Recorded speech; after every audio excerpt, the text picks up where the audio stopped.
Hello everyone and welcome back to JK Study for Civil Services and welcome to our crash course series for JK Bank PO and Banking Associate Examination। तो अभी आपके syllabus का सबसे ज़्यादा important topic चल रहा है जिसका नाम है पजल्स। तो ये आपके सिलेबस का मेजर पोर्शन है जिसमें आपके सबसे ज़्यादा नंबर आ जाते हैं। तो इससे पहले मैंने आपको 3 लेक्चर दिए थे पजल्स पे जिसमें हमने सीखे थे कुछ कॉन्सेप्ट्स कैसे हम सॉल्व करते हैं किसी भी टाइप का पजल हो, कॉम्प्लेक्स पजल हो, सिंपल पजल हो, सिंगल डायरेक्शन हो, मल्टी डायरेक्शन हो, वो हमने कर दिए थे। तो इससे पहले जो लेक्चर नंबर 3 था पजल्स का उसमें हमने देखे थे linear puzzles with single direction, multi direction और हमने किए थे circular puzzles with single direction. तो वहाँ पे हमारा वो कंक्लूड हो गया था। तो वहीं से हम कंटिन्यू करेंगे इस वाले चैप्टर को। यहाँ पे हम देखेंगे कि multi directional puzzles, circular puzzles वो हम कैसे सॉल्व करते हैं। तो मैंने आपको कहा है कि कॉन्सेप्ट हमारा वही रहेगा क्योंकि कॉन्सेप्ट हमारा यूनिवर्सल होना चाहिए जो कहीं पे भी अप्लाई हो। बस थोड़ी सी को कभी क्या मॉडिफिकेशन की ज़रूरत पड़ती है हमारी, वो हम आगे करते जाएंगे। लेकिन बेस हमें वही मान के चलना है और जो हमने वहाँ पे मेथड यूज़ किया है वो यहाँ पे भी मेथड यूज़ होगा। कोई अलग काम हम नहीं करेंगे। तो चलिए स्टार्ट करते हैं हम पहले क्वेश्चन से। क्या बोल रहा है हमारा पहला क्वेश्चन, देखते हैं पहले। देखो क्वेश्चन क्या बोल रहा है। क्वेश्चन में पहले एक थोड़ा सा मिसप्रिंट हुआ है, मैं दिखाता हूँ आपको कहाँ पे। वो आप मार्क करोगे क्योंकि उसके बाद आपको इसका स्क्रीनशॉट लेना है। यहाँ पे देखो ये वाली लाइन है ना, S sits third second to the left, तो यहाँ पे सेकंड नहीं है सिर्फ थर्ड है। तो सेकंड को आप कट करोगे, S sits third to the left of Q. बाकी सही है, ठीक है। तो आप स्क्रीनशॉट लीजिए इसका, इसके बाद हम चलेंगे अगले पेज पे। पहले देखते हैं क्या बोल रहा है क्वेश्चन। क्वेश्चन बोल रहा है कि 8 person A B C D P Q R and S are sitting around a circular table but not necessarily in the same order. तो इतना तो आपको समझ आ गया, टेबल के आसपास बैठे हुए हैं लेकिन हमें नहीं पता किस ऑर्डर में बैठे हुए हैं। उसके बाद some of them are facing inward and some are facing outward. कुछ अंदर की तरफ बैठे हैं, कुछ बाहर की तरफ बैठे हैं, वो भी हमें नहीं पता है। और उसके बाद ये स्टार्ट करता है हमें इन्फॉर्मेशन देना एक एक करके। तो ये है हमारी इन्फॉर्मेशन जो हम फिर आगे पुट करेंगे सर्कल में। तो चलिए हम चलते हैं अगले पेज पे, हम करते हैं ये क्वेश्चन सॉल्व। आप स्क्रीनशॉट लीजिए, ठीक है। तो चलिए देखिए क्या बोल रहा है हमारा क्वेश्चन। 8 बंदे हैं तो 8 पोजीशंस हमें चाहिए। तो देखो 8 पोजीशंस हमारी लेते हैं हम सर्कल पे। 1 2 3 4 5 6 7 एंड 8। तो ये है हमारी 8 पोजीशंस। मैंने आपको इससे पहले भी कहा, जो हमने लीनियर का मल्टी डायरेक्शनल क्वेश्चन किया था, मैंने आपको कहा इनमें आपको मिनिमम 2 केसेस तो बनाने ही पड़ते हैं। इतना उसने दिया होता है एग्जामिनर ने क्वेश्चन की 2 केसेस आपके बनाने पड़े। तो वो क्वेश्चन को टफ बनाना चाहता है, इसीलिए वो आपको देता है कि जिसमें आपको 2 केसेस बनाने पड़े और वो लास्ट तक एलिमिनेट भी ना हो, ताकि आपको दोनों केसेस बनाने पड़े और आपका टाइम उसमें कंज्यूम हो। और अगर आपको आदत होगी तो मैं कहूँगा, कुछ लोग इसमें क्या करते हैं कि वो ट्रायल एंड एरर मेथड से करते हैं। पहले एक केस बनाते हैं, उसको पूरा सॉल्व करते हैं, फिर अगर वो लास्ट में, फिर वो किस्मत पे बिलीव करते हैं कि अगर लास्ट में वही था तो सही है, अगर नहीं था तो फिर नया केस उनको बनाना पड़ता है। तो आपको मैं ये यहाँ पे टिप दूंगा कि आप हमेशा दोनों केसेस साथ में बनाते चलना। उससे आपका एक तो टाइम बहुत ज़्यादा बच जाता है, आपके पास इन्फॉर्मेशन ऑलरेडी होती है, तो आप दोनों केसेस साथ में फिल करते रहोगे। तो बाकी ये डायरेक्शन अपोजिट होती है, तो फिर एक केस में जो आता है उसके अपोजिट का जनरली दूसरे केस में आता है, ठीक है। तो हम यहाँ पे भी 2 केसेस बनाएंगे। अगर यहाँ फिलहाल हम एक ही केस मान के चलते हैं तो देख मैं बताता हूँ आपको कहाँ पे आपको ज़रूरत पड़ती है सेकंड केस बनाने की, क्यों ज़रूरत पड़ती है वो भी हम देखेंगे। तो चलिए इन्फॉर्मेशन स्टार्ट करते हैं हम, देखना। B sits second to the right of A. तो स्टार्ट कहीं से करते, चलो ए से स्टार्ट करते हैं। तो मैंने आपको कहा है स्टार्ट हम हमेशा बॉटम से करेंगे। तो ए सपोज अपवर्ड फेस कर रहा है, तो ये ए है। क्वेश्चन क्या बोल रहा है, B sits second to the right of A. Right of A में सेकंड 1 and 2, तो यहाँ पे आएगा हमारा B. And both face the same direction, मतलब बी भी यहीं पे फेस कर रहा है, ठीक है। तो ये हो गया हमारा ए और बी। लेकिन इसमें दूसरा केस यहीं पे बनेगा, देखो क्या बनता हमारा दूसरा केस। तो ये है हमारा दूसरा सर्कल, इसमें भी हम 8 प्लेसेस मार्क करते हैं। 1 2 3 4 5 6 7 एंड 8। इसमें ऐसा हो सकता था कि ए यहाँ फेस कर रहा है आउटवर्ड्स। दो ही यहाँ पे डायरेक्शंस होती है जब भी सर्कुलर अरेंजमेंट हो, इसमें आपको north south east west direction नहीं देखनी है। इसमें आपको सिर्फ 2 डायरेक्शंस देखनी है, या तो इनवर्ड फेसिंग होगा या तो आउटवर्ड फेसिंग होगा, ठीक है। तो हम दोनों केसेस बनाते हैं ए के लिए। यहाँ ए इनवर्ड फेसिंग है, यहाँ पे ए होगा आउटवर्ड फेसिंग। तो अब क्या बोल रहा था question, B sits second to the right of A. अब इसका राइट यहाँ नहीं होगा बल्कि इसका राइट यहाँ होगा, ठीक है। राइट में इसके दो पोजीशन जाना है, तो बी होगा यहाँ पे। तो यहाँ पे बी आ गया, और बी और ए की डायरेक्शन तो सेम थी, मतलब बी भी होगा यहाँ पे आउटवर्ड फेसिंग। तो उसके बाद देखते हैं क्या बोल रहा है हमारा question. Only 2 person sit between C and D. देखो ये तो हमारे किसी यहाँ पे सर्कल में यूज़ नहीं होगी, क्योंकि ये तो हमारे पास अभी पॉजिटिव इन्फॉर्मेशन है, इसे हम श्योर इन्फॉर्मेशन में अभी कन्वर्ट नहीं कर सकते। तो चलिए इसे हम बाहर लिखते हैं। यहाँ पे हमारी ये पॉजिटिव इन्फॉर्मेशन, तो ये बोल रहा है सी और डी के बीच में दो बंदे बैठते हैं, only 2 person sit between C and D. तो सी और डी कहीं पे भी होगा, दो बंदे होंगे उनके बीच में, या यहाँ पे सी होगा यहाँ पे डी होगा, या तो यहाँ पे ही सी होगा और यहाँ पे डी होगा। तो ये केस यहाँ पे बन सकता है। उसके बाद ये क्या बोल रहे हैं हमें आगे, ए and D R facing opposite directions. तो ए और डी की डायरेक्शन जो होगी अपोजिट होगी, तो उसको लिखेंगे हम ओ पी पी, ठीक है। उसके बाद ये भी हमारी टेबल में यूज़ नहीं होगी। 3 person sit between R and D. ये बोल रहे हैं आर एंड डी के बीच में तीन बंदे बैठेंगे। तो देखो जब भी आपका 8 पर्सन वाला सवाल होगा, 8 सीटों वाला सवाल होगा, इसमें क्या है कि दो बंदों के बीच में जब भी 3 पीपल होंगे, तो वो बंदे आपस में एक दूसरे को फेस कर रहे हैं, मतलब बिल्कुल वो आमने सामने बैठ रहे हैं। जैसा कि यहाँ पे अगर मैं देखूँ ये वाली पोजीशन और ये वाली पोजीशन, ये बिल्कुल आपस में आमने सामने है।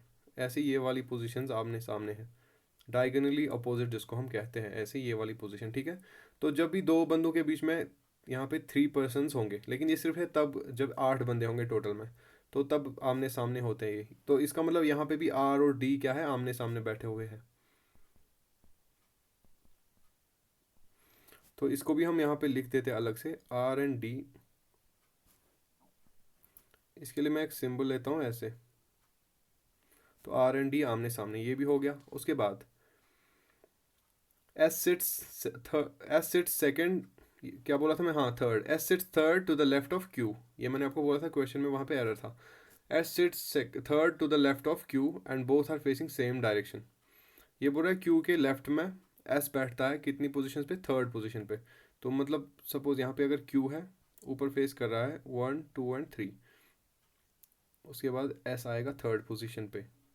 ऊपर या नीचे फेस कर रहा हो वो हमने अभी यहाँ पे नहीं ड्रॉ किया, तो हम लिख के रखेंगे, ठीक है।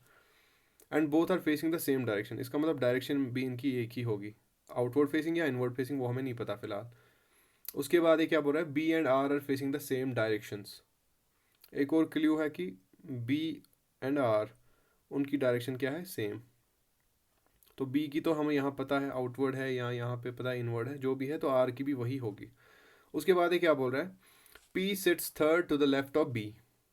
बी के लेफ्ट में थर्ड, तो बी की तो पोजीशन हमें पता है यहाँ पे, तो पी की पोजीशन हम फाइंड आउट कर सकते हैं।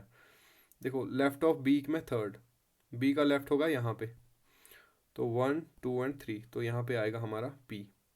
ऐसे ही इस वाले में बी का लेफ्ट यहाँ हुआ 1 2 एंड 3, तो पी आएगा यहाँ पे। तो मैंने आपको कहा फिर जब दो केसेस बनते हैं तो फिर वो बिल्कुल अपोजिट होते हैं, एक दूसरे के मिरर इमेज बनती है। तो आप अगर यहाँ पे एक लाइन ड्रॉ करोगे बीच में, तो वो एक मिरर की तरह एक्ट करेगी, बाकी सारा मिरर इमेज की तरह चलता रहेगा, ठीक है। तो इसके बाद क्या है, देखो एक और क्ल्यू हम देखते हैं, P sits third to the left of B, ये तो हो गया। उसके बाद direction of P and Q are not same. P and Q की डायरेक्शन सेम नहीं है, मतलब पी एंड क्यू की डायरेक्शन क्या है, ऑपोजिट है। तो फिर से इनकी डायरेक्शन आ गई ऑपोजिट, जैसे ए एंड डी की डायरेक्शन ऑपोजिट थी, वैसे ही पी एंड क्यू की डायरेक्शन क्या है, ऑपोजिट है। उसके बाद same number of person sit between C and A and P and Q. जितने सी और ए के बीच में बंदे हैं, हमें नहीं पता कितने हैं, उतने ही पी एंड क्यू के बीच में भी बंदे होंगे। तो एक और क्ल्यू आ गया हमारा। उसके बाद S is facing inward direction and its direction is same to C. ये बोल रहा है कि जो एस है उसकी डायरेक्शन वही है जो सी की डायरेक्शन है, मतलब एस की डायरेक्शन सी की डायरेक्शन सेम है। लेकिन पहले इसने कहा था क्यू की और एस की डायरेक्शन भी सेम है, मतलब एस की सी की और क्यू की डायरेक्शन क्या है, सेम है। तो ये तो हमारा क्वेश्चन हो गया। यहाँ पे जो भी इसने डेटा दिया था वो हमने यहाँ पे लिख दिया, इसके बगैर हमारे पास कोई भी यहाँ पे डेटा नहीं है जो हम लिख सकते हैं। तो अभी तक हम कुछ भी फिल नहीं कर पाए टेबल में। तो ऐसा केस जब भी होगा, तो मैंने आपके इसीलिए जानबूझ के ये वाला क्वेश्चन उठाया ताकि आपको कुछ अंदाज़ा हो कि क्वेश्चंस किस टाइप के आ जाते हैं। तो ऐसा केस जब भी हो आपके क्वेश्चन में, तब आप क्या करोगे, आपको hit and trial method he use करना पड़ेगा। इसमें कुछ लोग क्या करते हैं कि वो 2 के बजाय 3 केसेस बनाएंगे, 4 केसेस बनाएंगे, लेकिन वो आपके लिए बहुत ज़्यादा टाइम कंज्यूमिंग और हेक्टिक हो जाएगा। तो आप 2 केसेस आप बना लोगे, बस उतना काफ़ी है इसमें, ठीक है। तो आप हिट एंड ट्रायल यहाँ पे देखोगे कि अब क्या क्या हमें क्लू मिल रहा है कि क्या हम और इसमें एडिशन कर सकते हैं। आप कोई और डेटा लोगे, उसे पुट करने की कोशिश करोगे, अगर वो पुट होता है तो मतलब आप सही जा रहे हो, अगर पुट नहीं हो रहा है तो आप हिट एंड ट्रायल 2-3 ट्राई करोगे, उसके बाद कोई ना कोई डेटा पुट हो जाएगा, ठीक है। तो चलिए देखते हैं। हम पहले ही ये बोल रहा है सी और डी के बीच में 2 बंदे हैं, तो यहाँ पे सी और डी की रिलेशन दी हुई है। उसके बाद इनमें से कोई और जिसकी इन्फॉर्मेशन आगे दी हुई हो, तो डी और ए अपोजिट फेस कर रहे हैं, तो डी की इन्फॉर्मेशन दी है, तो डी की यहाँ पे भी है, यहाँ पे भी है और यहाँ पे भी है। आर और डी अपोजिट फेस कर रहे हैं, तो मतलब डी के बारे में हमारे पास बहुत सारी इन्फॉर्मेशन है जिसके बेस पे हम इसको प्लॉट कर सकते हैं। तो हम पहला ही लेते हैं, सी एंड डी के बीच में 2 बंदे हैं। सपोज हम अगर सी को यहाँ पे पुट करते, तो डी उसके बाद क्या है, 2 बंदों के बाद में डी आएगा। तो इसके यहाँ से देखते हैं 1 और 2, तो डी आता है यहाँ पे। लेकिन आर और डी तो अपोजिट है आपस में, एकदम आमने सामने है, तो आर को फिर यहाँ आना था ए की जगह, तो वो नहीं आ सकता, मतलब ये वाला हमारा केस जो है ये गलत है। उसके बाद एक और चांस हम मारते हैं, सी को अगर यहाँ रखेंगे, तो इनकी सी और डी के बीच में 2 बंदे रखने हैं हमें पहले ही, तो 1 एंड 2 यहाँ पे तो नहीं रख सकते एक ही जगह, इस वाली डायरेक्शन में देखते हैं 1 एंड 2, तो यहाँ पे हम डी को रख सकते हैं। लेकिन फिर से इसके ऑपोजिट में आर होना चाहिए डी के ऑपोजिट में, लेकिन यहाँ पे तो बी ऑलरेडी है, तो ये वाला केस भी हमारा नहीं आएगा। तो एक और स्टेप हम आगे चलते हैं, सी को अगर हम यहाँ रखेंगे, तो डी को कहाँ रखें, फिर उसके बाद 2 बंदे यहाँ से छोड़ने 1 एंड 2, तो डी को यहाँ रखना है हमें। तो उसके बाद आर आएगा इसके ऑपोजिट में, तो आर के लिए भी जगह है, तो फिलहाल हम यहाँ पे सही चल रहे हैं। एक और पॉसिबिलिटी भी बनती है हमारी सी के लिए, वो थी अगर सी को हम यहाँ पे रखते, तो डी को फिर रखना था 2 बंदे छोड़ के, तो यहाँ पे रखते डी को, उसके ऑपोजिट में फिर से ए आता, तो वो भी नहीं था, ठीक है। तो मतलब हमारी जो ये वाली पॉसिबिलिटी है ये यहाँ पे सी के लिए तो सही है। तो ऐसे ही आएगा इस वाले क्वेश्चन में भी, सी को यहाँ पे रखेंगे और आर को यहाँ पे रखेंगे और डी को यहाँ पे रखेंगे, क्योंकि ये तो इसी का ऑपोजिट बनेगा ना, मिरर इमेज। ऐसे भी अगर आप देखोगे सी यहाँ पे 2 बंदे छोड़ के डी रखा और उसके ऑपोजिट में आर आया, ठीक है। तो ये तो हो गया हमारा सी और डी की पोजीशन सेट हो गई। तो दूसरे में क्या बोल रहा है, ये ए और डी कर रहे हैं ऑपोजिट फेस, तो ए अगर यहाँ पे आउटवर्ड है तो डी होगा इनवर्ड, और यहाँ पे अगर ए इनवर्ड है तो डी होगा आउटवर्ड। तो ये तो हो गया। उसके बाद ये क्या बोल रहा है हमें, एस एंड क्यू उसके बीच में 3, उसका हमें फ़िलहाल कोई भी आइडिया नहीं है। उसके बाद ये बोल रहा है बी और आर सेम डायरेक्शन में फेस कर रहे हैं, तो बी यहाँ पे आउटवर्ड है तो आर भी यहाँ पे आउटवर्ड होगा, और यहाँ पे बी इनवर्ड है तो आर भी यहाँ पे इनवर्ड होगा। एक और क्लू मिल गया। आगे देखते हैं क्या बोल रहा है हमें, P and Q opposite direction में फेस कर रहे हैं, तो उसका अभी हमें आइडिया नहीं है कि पी कहाँ फेस कर रहा है। उसके बाद आगे चलते हैं, देखो ये बोल रहा है कि सी और ए के बीच में जितने बंदे हैं उतने ही पी एंड क्यू के बीच में भी है, तो सी और ए तो हमने प्लॉट कर दिया, हमें पता चल सकता है कि इनके बीच में कितने हैं। तो देखिए सी और ए के बीच में 3 बंदे हैं, तो मतलब ये एक दूसरे के आमने सामने हैं, मतलब पी एंड क्यू भी एक दूसरे के आमने सामने होंगे। तो पी तो है हमारे पास, क्यू को हम यहाँ लिखेंगे। उसके बाद इस वाले में पी तो है, क्यू को हम यहाँ पे लिखेंगे, तो पी और क्यू भी आ गए हमारे आमने सामने। उसके बाद एस सी और क्यू की डायरेक्शन एक ही है, सी क्यू एंड एस, इससे हमें फ़िलहाल कुछ भी पता नहीं चलेगा, ठीक है। और क्या बोल रहा था ये हमें, S is facing inward direction, तो ये बोल रहा है हमें एस इनवर्ड फेस कर रहा है, मतलब सी भी इनवर्ड फेस कर रहा है, क्यू भी इनवर्ड फेस कर रहा है, जो क्वेश्चन की लास्ट लाइन है। तो एस अगर इनवर्ड फेस कर रहा है, सी भी इनवर्ड फेस कर रहा है, क्यू भी इनवर्ड फेस कर रहा है, यहाँ पे हमारे पास एक ही पोजीशन बचती है अब खाली, तो वहाँ पे ऑब्वियसली एस आएगा। और एस कहाँ फेस कर रहा है, इनवर्ड फेस कर रहा है, एस यहाँ पे भी इनवर्ड फेस करेगा और यहाँ पे भी इनवर्ड फेस करेगा, और सी भी इसी की तरह है और क्यू भी इसी की तरह है। अब क्या बचा हमारे पास, सिर्फ एक बचा है पी, और पी का क्या है, पी एंड क्यू का है ऑपोजिट डायरेक्शन में, तो क्यू का अगर इनवर्ड है पी का होगा आउटवर्ड। ऐसे ही यहाँ पे क्यू का अगर इनवर्ड है पी का होगा आउटवर्ड। ठीक है। तो ये हमारे बनते हैं दो केसेस, लेकिन मैंने आपको पहले भी कहा है कि दो केसेस कभी भी क्वेश्चन में दो दो आंसर्स नहीं हो सकते, आंसर तो हमेशा एक ही आएगा। लेकिन अब हमारा यहाँ पे कोई भी केस दोनों में से एलिमिनेट नहीं हुआ। ये भी हमें सही दिख रहा है सब कुछ अभी तक, ये भी सही दिख रहा है सब कुछ अभी तक, लेकिन कुछ ना कुछ तो होगा इसमें। चलो देखते हैं, देखो ये वाला कंडीशन देखते हैं जो हमने अभी तक ट्राई नहीं किया। ये बोल रहा है क्यू के लेफ्ट में थर्ड पोजीशन पे है एस। तो क्यू के लेफ्ट में पहले देखते हैं ये वाला केस। क्यू का लेफ्ट है इस साइड, थर्ड पोजीशन 1 2 एंड 3, यहाँ पे है एस। तो मतलब ये तो सही है अभी तक। तो ये वाला देखते हैं, क्यू है यहाँ पे, क्यू का लेफ्ट कहाँ से, यहाँ से, थर्ड पोजीशन में एस होना चाहिए, 1 2 एंड 3, यहाँ पे तो ए है। तो ये बिल्कुल गलत है, ये वाला ऑप्शन, यहाँ पे ही ये एलिमिनेट हो जाता है, ठीक है। तो ये ऑप्शन हो गया आपका एलिमिनेट, क्योंकि यहाँ पे क्यू के राइट में आ रहा है एस, लेकिन क्वेश्चन के मुताबिक आना चाहिए लेफ्ट में। तो इसीलिए ये वाला केस आपका बनता है करेक्ट। तो इसी पे बेस फिर आप क्वेश्चंस को आंसर करोगे। ऐसे आप क्वेश्चंस को बनाते हो स्टेप बाय स्टेप, सब कुछ आप डेटा कलेक्ट करते हो, लेकिन जो इन्फॉर्मेशन है वो आपको पूरी लिखनी है। देखो हमारा यहाँ पे ये वाला ऑप्शन है लास्ट में एलिमिनेट करने के काम आया, ठीक है।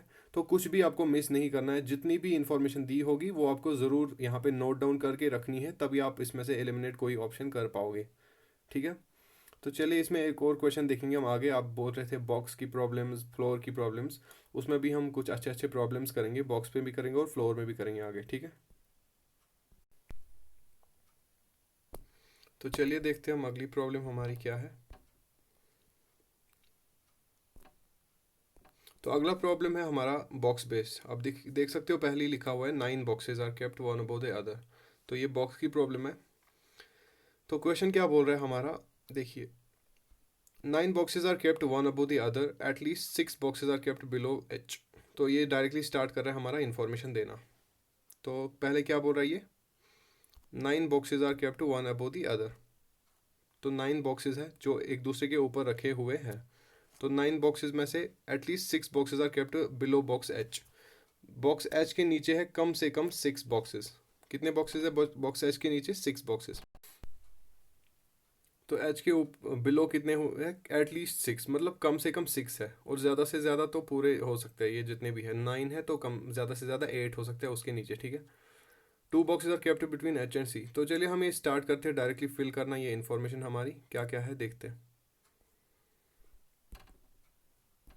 तो क्या बोल रहा है ये इन्फॉर्मेशन, क्या क्या है हमारे पास देखते हैं।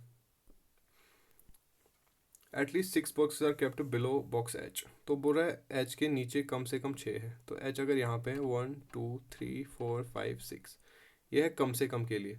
लेकिन ये बोल रहा है एटलीस्ट, मतलब इससे ज़्यादा भी हो सकते हैं लेकिन इससे कम नहीं हो सकते। तो इससे ज़्यादा कितने हो सकते हैं, एच को अगर यहाँ पे रखते हैं हम 1 2 3 4 5 6 और 7 बॉक्सेस। तो ये जो पहला केस था इसमें एच के ऊपर कितने आएंगे फिर, देखो टोटल में 9 है, एच के नीचे आए 6 और एच हो गया खुद लेके 7, और 8 एंड 9 2 आएंगे इसके ऊपर। दूसरे केस में 7 नीचे होंगे और 1 आएगा इसके ऊपर। और तीसरे केस में हम लेंगे एच को ही ऊपर, 8 बॉक्सेस लेंगे हम इसके नीचे। तो इसमें ये 3 केसेस हमारे बन सकते हैं, ठीक है। तो अब क्या आगे देखेंगे हम क्या करना है हमें। 2 boxes are kept between H and C. ये बोल रहा है एच और सी के बीच में 2 बॉक्सेस रखे हुए हैं। तो देखते हैं हम क्या करना है हमें। यहाँ पे देखिए एच और सी के बीच में अगर 2 बॉक्सेस हमें रखने हैं, उसके लिए क्या करना होगा हमें। देखिए एच के ऊपर अगर जो हम पहला वाला देखते हैं ये वाला, एच के ऊपर अगर हम देखें तो सी तो नहीं आ सकता क्योंकि 2 बॉक्सेस रखने हैं, यहाँ पे तो एक ही गैप है बीच में। तो एच ऊपर सी नहीं आएगा, ठीक है। तो मतलब सी कहाँ आएगा, नीचे आएगा। तो 2 बॉक्सेस की गैप रखो एच और सी के बीच में, तो सी आएगा यहाँ पे। ऐसे ही इस वाले क्वेश्चन में भी सी आएगा यहाँ पे और इसमें भी सी आएगा यहाँ पे। उसके बाद ये क्या बोल रहा है, M is kept immediately below F. F के इमीडिएटली मतलब उसके साथ में ही आ रहा है M. M is kept immediately below F and immediately above E. E के ऊपर आता है साथ में, मतलब 3 बॉक्सेस है ऐसे एफ एम और ई जो एक दूसरे के साथ ही आते हैं। तो देखो हम इनको कहाँ पे फिल कर सकते हैं। देखो ये जो पहला है यहाँ पे 3 पोजीशंस हमारी सिर्फ नीचे अवेलेबल है, ऊपर तो सिर्फ 2 अवेलेबल है। तो ये मतलब यहाँ पे आएंगे एफ एम और ई। यहाँ पे मैंने आपको 3 केसेस बनाने के लिए क्यों बोला, 2 केसेस बनाने के लिए क्यों नहीं बोला, क्योंकि इससे हमें बहुत ज़्यादा क्वेश्चन यहाँ पे सॉल्व होगा। तो ये यहाँ पे क्वेश्चन की नीड थी, वरना जनरली हम सिर्फ 2 केसेस ही बनाते हैं। तो यहाँ पे एलिमिनेट हो जाएगा आगे केस, वो हम देखेंगे। उसके बाद इस वाले क्वेश्चन में भी मैं अभी नहीं पता कहाँ पे आ सकते हैं। यहाँ पे इन 3 में आ सकते थे, या इन 3 में भी आ सकते थे। ऐसे ही यहाँ पे इन 3 में आ सकते थे, इन 3 में भी आ सकते थे, और इन 3 में भी फिर आ सकते थे।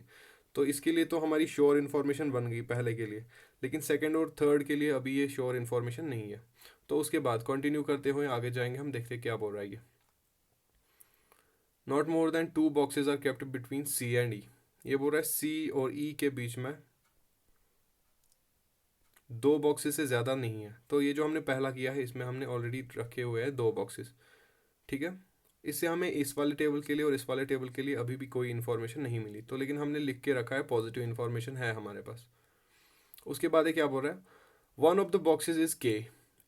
एक बॉक्स का नाम है के, ठीक है, लेकिन इससे भी हमें कुछ पता नहीं चलेगा। तो चलिए इसको भी हम आगे लेके जाते हैं। A is kept above G and below H. एक और बॉक्स है जिसका नाम है ए, उसको कहाँ पे रखा है इसने, जी के ऊपर। इमीडिएट ऊपर नहीं, जी के ऊपर, मतलब इसके बीच में भी कोई हो सकता है। तो A is kept above G and below H, और एच के नीचे है, और इमीडिएट नीचे यहाँ पे भी नहीं है, मतलब एच के नीचे इसके बीच में भी कोई बॉक्स हो सकता है। तो हम अगर पहला केस अपना देखें, तो इसके लिए क्या होगा, ए को होना है एच जी से ऊपर और एच के नीचे। तो एच से नीचे यहाँ पे 2 बॉक्सेस है। इसमें हम अगर नीचे वाले बॉक्स में ए को रखें, तो वो जी के ऊपर तो नहीं आ सकता, क्योंकि नीचे वाले सारे फिल हो गए हैं। तो ऊपर वाले बॉक्स में ही हमें रखना होगा इसमें से ए। तो तभी वो आएगा एच के नीचे और जी के ऊपर, मतलब जी उससे नीचे आएगा। तो ये हो गया यहाँ पे फिल। ऐसे ही हम दूसरा केस अगर देखें, तो इसमें भी नीचे सी है, लेकिन ए को एच के नीचे आने के लिए यहाँ पे भी आना पड़ेगा, या तो यहाँ पे भी आना पड़ेगा। तो मतलब यहाँ पे भी कोई भी श्योर इन्फॉर्मेशन नहीं है। ऐसा ही इस टेबल के लिए भी यहाँ पे हमारे पास श्योर इन्फॉर्मेशन नहीं है। तो हम यहाँ पे कुछ भी पुट नहीं करेंगे, हम बस यहाँ पे पॉजिटिव इन्फॉर्मेशन को नोट डाउन करते जाएंगे। उसके बाद क्या बोल रहे हैं आगे ये, G is not kept at the bottom. ये बोल रहा है जी बॉटम पे नहीं है। तो वो तो हमने यहाँ पे इस टेबल में तो सेटिस्फाई हो रहा है, जी बॉटम में नहीं रखा, तो इनमें भी बॉटम में जी नहीं आएगा, ठीक है। तो जी जो है वो बॉटम पे नहीं आएगा।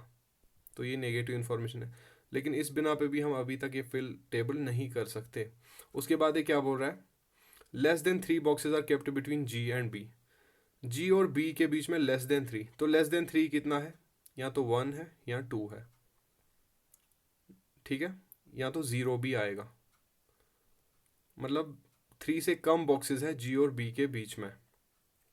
तो यहाँ पे हम देखते हैं पहले वाले में, अगर जी यहाँ पे है, बी तो नीचे कहीं पे भी नहीं, नीचा तो पूरा फिल हो गया हमारा। उसके बाद ऊपर की तरफ अगर हम देखें, अगर हम ऊपर की तरफ हमारे पास 2 गैप्स बची हुई है। अगर हम बी को यहाँ पे रखेंगे तो 2 बॉक्सेस आएंगे जी और बी के बीच में, और अगर हम बी को ऊपर रखेंगे तो 3 आएंगे। तो मतलब बी को ऊपर नहीं रख सकते। तो बी के लिए एक ही जगह है, वो है ये वाली जगह, ठीक है। यहाँ पे भी, और इसमें क्या है, ऊपर तो बिल्कुल नहीं रख सकते हम, क्योंकि हमें पता नहीं जी कहाँ है, अभी जी भी नहीं प्लॉट हुआ है, और बी की तो बात ही छोड़ो। तो यहाँ पे भी अभी कुछ भी नहीं मिला हमें। तो ये एक इन्फॉर्मेशन मिली है हमें, जो हम नोट डाउन करेंगे कि जी और बी के बीच में 2 हो सकता है मैक्सिमम, ठीक है, उससे ज़्यादा नहीं होगा। उसके बाद ये क्या बोल रहा है, B is kept above G but not at the top. तो ये एक और इन्फॉर्मेशन कि बी जो है वो जी के ऊपर है। तो यहाँ पे तो पहले ही हमारा नीचे वाला साइड जो है क्लियर था, इसमें कुछ भी हम फिल नहीं कर सकते। तो हमने वैसे भी बी को ऊपर ही फिल किया था, but not at the top. तो वो भी हमने किया कि टॉप में इसको फिल नहीं किया। तो इस वाले केस में, पहला जो केस था हमारा, इसमें हमारे पास एक ही अब बचा हुआ है, जो अभी तक हमने कहीं पे भी फिल नहीं किया। और वो कौन सा है हमारा, देखो, ए भी आ गया, ए बी सी आ गया। तो हमारे पास कौन सा बचता है अब, इसका नाम रख लो डी, ठीक है। तो अब क्या बोल रहा है ये, B is kept above G but not at the top. तो कितने बॉक्सेस आ गए, 1 2 3 4 5 6 7 8 एंड 9। तो 9 बॉक्सेस आ गए। तो इसमें जो भी हमें इंफॉर्मेशन मिली वो हमने बिल्कुल अच्छे से यहाँ पे पुट की, और ये वाला हमारा क्लियर हो गया। तो इस वाले के लिए हमारे पास इंफॉर्मेशन इनकम्प्लीट थी, तो ये यहाँ पे इनकम्प्लीट रह गया, और इस वाले के लिए भी इनकम्प्लीट थी। तो मतलब ये वाले खुद ही यहाँ पे एलिमिनेट हो गए इन्फॉर्मेशन इनकम्प्लीट होने की वजह से। कभी कभी क्या है, इन्फॉर्मेशन इनकम्प्लीट होने की वजह से जो है वो खुद ही एलिमिनेट हो जाता है कोई टेबल। कभी कभी क्या है कि इन्फॉर्मेशन देने की वजह से एलिमिनेट होता है, और कभी होता है कि इन्फॉर्मेशन इनकम्प्लीट होने की वजह से, जैसा कि यहाँ पे हो गया। सॉरी, यहाँ पे डी नहीं था, के था, मुझे भूल गया था ये इन्फॉर्मेशन, देखो इसीलिए मैं बोल रहा हूँ कि हर एक चीज़ नोट डाउन करके रखो। अब मुझे नज़र पड़ी यहाँ पे, तो यहाँ पे हमारा था डी के बदले था हमारा के, तो के था हमारा मिसिंग जो हमने यहाँ पे रख दिया, क्योंकि दे रहा था वहीं से एक एक बॉक्स का नाम है के, तो के आ गया हमारा सबसे ऊपर। ठीक है, तो ये वाले दो जो है नेक्स्ट पजल्स, ये तो खुद ही एलिमिनेट हो गए थे, क्योंकि इसमें हम कुछ भी इंफॉर्मेशन पुट नहीं कर सकते थे। तो यहाँ पे हमारी श्योर इन्फॉर्मेशन आ गई इस वाले बॉक्स में, और इसमें हमने कंप्लीट कर दिया, क्योंकि इस बॉक्स में हमने कोई भी एरर नहीं किया है, तो यही हमारा आंसर होगा। ठीक है, तो अगला क्वेश्चन देखते हैं हम।